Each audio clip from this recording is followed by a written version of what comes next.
Дається старт другому заїзду, де розігрується приз на честь Голосіївського району міста Києва для коней російських порід дворічного віку на дистанцію 1600 метрів.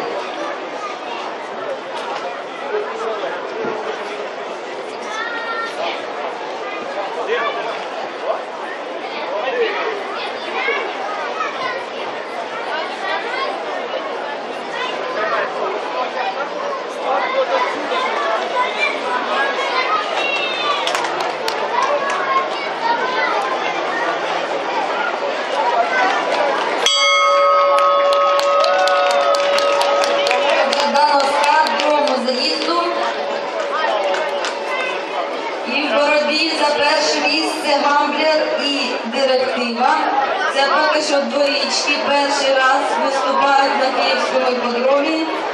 Збоїла де Дюкрейн.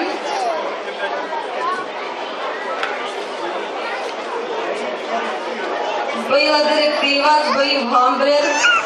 На перше місце переклався Гамблер. Перепрошую, не Гамблер, збоїла Директива. Швед пройдена за 38,3 секунди. Лідирує Гамблер. Збоїв Парічус мав перехват. Лідирує Гамблер. На другому місці. На другому місці Директива. Третій Парічус. Збоїв Гамблер.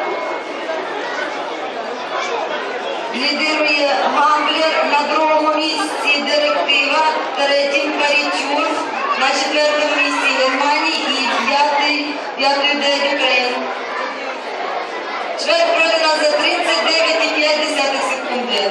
Лідирує Гамблер, на другому місці Директива, третім Парічус, четвертим Германії, п'ятий де Дюкрейн.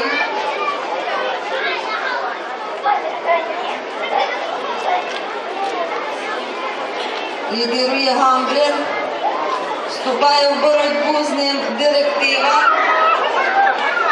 збоїла де Дюкрейн, в боротьбі за лідерство Гамблер і Директива, на третьому місці Парічур, в четвертому Германії.